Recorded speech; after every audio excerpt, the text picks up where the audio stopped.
Sekarang besok tombolnya.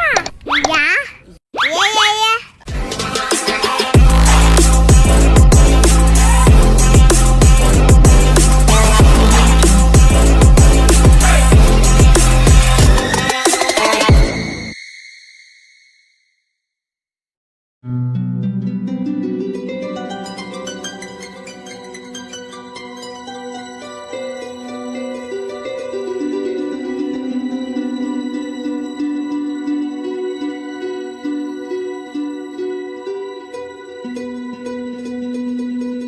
Desa Seda merupakan desa yang mempunyai sumber daya alam yang sangat melimpah. Berada di kaki Gunung Ciremai dan berbatasan dengan wilayah hutan Taman Nasional Gunung Ciremai. Melimpah dengan potensi hutan dan sumber mata air yang banyak. Tetapi, di balik melimpahnya sumber daya alam yang dimiliki Desa Seda, sumber daya manusia yang ada di Desa Seda tersebut belum berperan secara optimal.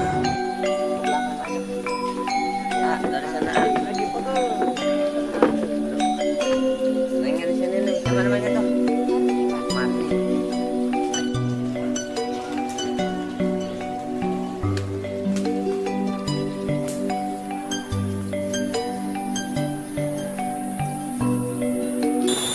Sebagaimana setiap tahunnya itu jelas termuat dalam RKPDes dan akhirnya menjadi APBDes.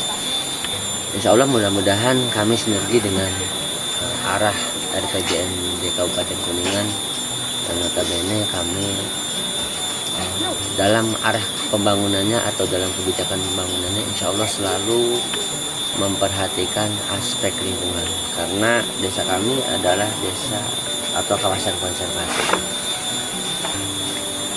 Pun demikian potensi-potensi alam atau sumber daya alam di Desa Seda, ya kami bersyukur. Sebenarnya desa kami ini luar biasa. Artinya apa sih yang tidak kami miliki? Ketika desa kami adalah desa di kawasan hutan Taman Nasional, masyarakat Desa Seda juga hampir mayoritas bercocok tanam dalam tanda kutip bertani. Kami punya mata air, kami punya di bawah seperti ada yang di bawah karena mata air ya. Di bawah ini mata air yang sepanjang tahun ini nggak pernah airnya mengering kecuali ada satu mata air yang di atas itu mungkin siklus alami setiap tahun di musim penghujan kalau orang tua dulu itu bilangnya muka sumber. Jadi saat-saat tertentu memang di atas ini yang saat ini dimanfaatkan untuk air minum, air bersih itu airnya mengecil. Jadi ya mungkin ini sudah siklus alami, tapi mudah-mudahan kita pikirkan kenapa ini bisa mengecil supaya mata air itu jangan sampai mengecil karena air adalah sumber kehidupan. Potensi alam Desa Seda ya luar biasa, kami bangga menjadi bagian dari masyarakat Desa Seda karena potensi alamnya yang luar biasa. Tinggal mungkin ke depan bagaimana arah kebijakan pemerintah ini mendukung potensi alam ini disinergikan dengan potensi sumber daya manusianya. Karena sadar atau tidak, ketika potensi alamnya ada, bagaimana kita mengeksplor kekayaan alam ini supaya tidak akhirnya juga akan menjadi suatu hal yang merugikan bagi kita. Artinya bagaimana saya sangat apresiasi kopi, mungkin juga ada cengkeh. Ternyata kopi juga sudah bisa menjadi bagian daripada mata pencaharian warga masyarakat Desa Seda yang ya termasuk si bapak diantaranya mungkin menjadi bagian dari itu.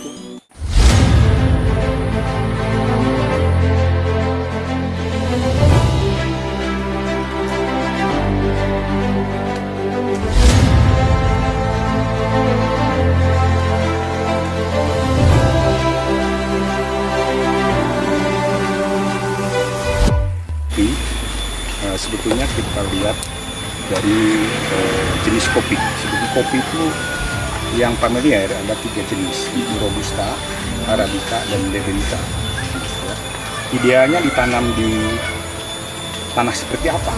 Ya. Kalau Robusta ini tidak ada masalah di dalam ketinggian. Yang ada masalah di ketinggian adalah Arabica yang idealnya yaitu di ketinggian 1.200 meter. Sangat penting, dari mulai pertama penanaman ya, terus mengatasi daripada gulmanya. Kalau bisa dihindarkan dari unsur kimia. Ya. Terus setelah itu juga harus ada yang namanya membuang sirumnya supaya nutrisi ke dalam kopi ini maksimal ya. Gitu ya, Nah, kalau saya pribadi mungkin kalau disatuin sih masih dikit, paling di angka 1 hektaran. Kalau di Seda ini kebanyakan Robusta karena kalau di angka 1.200 itu berada di tanah Taman Nasional ya. Sementara sekarang Taman Nasional itu membatasi sekarang penanaman baru gitu. Jadi masih banyak dominasi oleh Robusta. Keunikan kopi yang ada di Indonesia khususnya beda dengan di Brazil ya. Kalau Brazil itu dalam satu negara ini hampir satu rasa. Beda dengan di Indonesia. Beda-beda tiap provinsi beda. Jangankan provinsi, Kuningan aja bisa beda. Antara desa Seda dengan tetangga sebelah itu beda. Kenapa beda rasanya? Karena kopi ini tergantung daripada kesuburan tanah dan ketinggian tanahnya, termasuk perawatannya. Sebetulnya bicara kopi itu banyak efek ke semua hal. Contohnya dari kalangan yang tua mungkin di petaninya. Ya.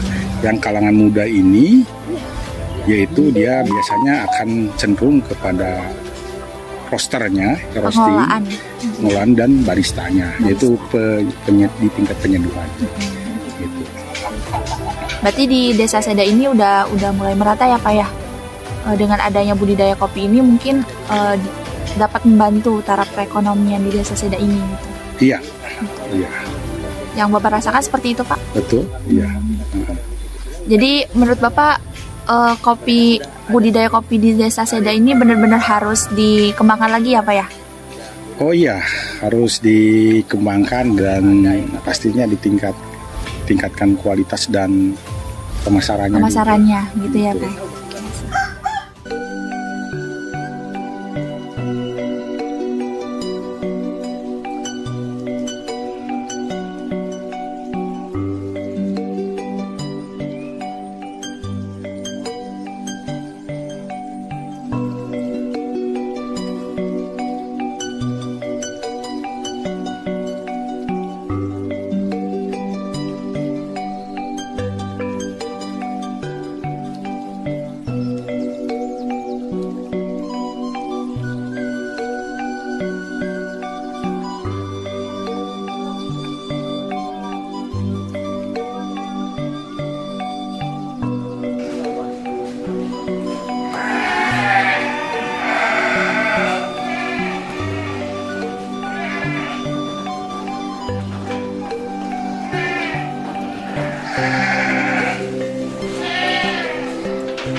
Kalau di domba kambing ya, kalau jenis domba kan beda ya. Kalau yang ini kambing. Kalau awalnya sih dimulai dari 2019, kita di pengembangan domba awalnya di domba pedaging. Namun sekarang di kambing perah baru dimulai di 2021. Baru 1 tahun berjalan.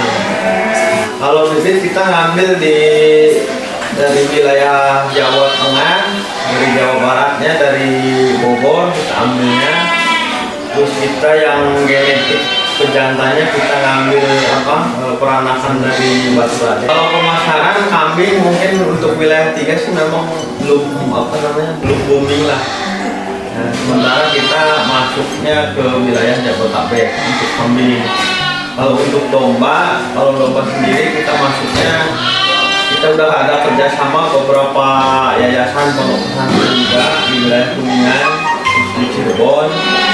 Sisanya mungkin kita jual pasar. Kalau sementara sekarang sih belum, karena kita juga kan karena di peternakan itu kan masih prosesnya lama ya. Jadi ya mungkin baru penyerapannya mungkin di tenaga kerja aja sih. Kalau yang lainnya sih belum, karena kita juga mungkin baru tumbuh jadi belum berkembang lah. Gitu. Tapi ya kedepannya sih mungkin ada harapan juga sih. Mungkin nanti kita larinya mungkin ya ke edukasi. Kendala itu mungkin di segi pakan ya. Dari segi pakan mungkin apa namanya stok pakan. Terus yang kedua dari segi penyakit ya mungkin penyakit itu macam-macam. Jadi tiap hari itu pasti ada kasus lah gitu. Terus dari perawatan sendiri, perawatan yang mungkin ngaruhnya ke penyakit juga kan, termasuk di kandang, termasuk hewan ternaknya. Dengan begitu, harus dilakukan beberapa langkah atau tindakan untuk mencapai keselarasan antara sumber daya manusia dan sumber daya alam manusia yang optimal. Di antaranya, identifikasi bakat dan minat. Kenali bakat dan minat individu dalam tim atau organisasi di desa Seda, seperti melalui wawancara atau observasi. Selanjutnya, pengembangan keterampilan. Berikanlah pelatihan dan pengembangan keterampilan kepada masyarakat, baik perorangan atau kelompok. Dan berikanlah kesempatan pada mereka untuk mengambil tanggung jawab dan keputusan sendiri. Karena ini akan membantu mereka mengembangkan keterampilan kepemimpinan dan menggali potensi mereka yang belum terungkap. Selanjutnya, kesempatan pengembangan karir. Buatlah jalan pengembangan karir yang jelas bagi anggota, baik itu perorangan atau kelompok. Diskusikan tujuan karir mereka dan bantu mereka merencanakan langkah-langkah untuk mencapainya. Ini akan memberikan motivasi dan inspirasi yang diperlukan untuk menggali potensi mereka. Selanjutnya, mentoring dan pembinaan. Implementasikan program mentoring atau pembinaan yang telah disampaikan. Berdasarkan individu yang berpengalaman dengan mereka yang memiliki potensi untuk berkembang. Melalui mentor atau pembimbing, individu dapat memperoleh wawasan berharga dan bimbingan untuk mengoptimalkan potensi mereka. Dan yang terakhir adalah evaluasi dan pemantauan. Lakukan evaluasi berkala tentang perkembangan dan kinerja mereka. Identifikasi area di mana mereka telah menunjukkan kemajuan dan area yang memerlukan perbaikan. Dengan memantau secara teratur, kita dapat memberikan evaluasi yang tepat pada setiap permasalahan atau tantangan yang ada.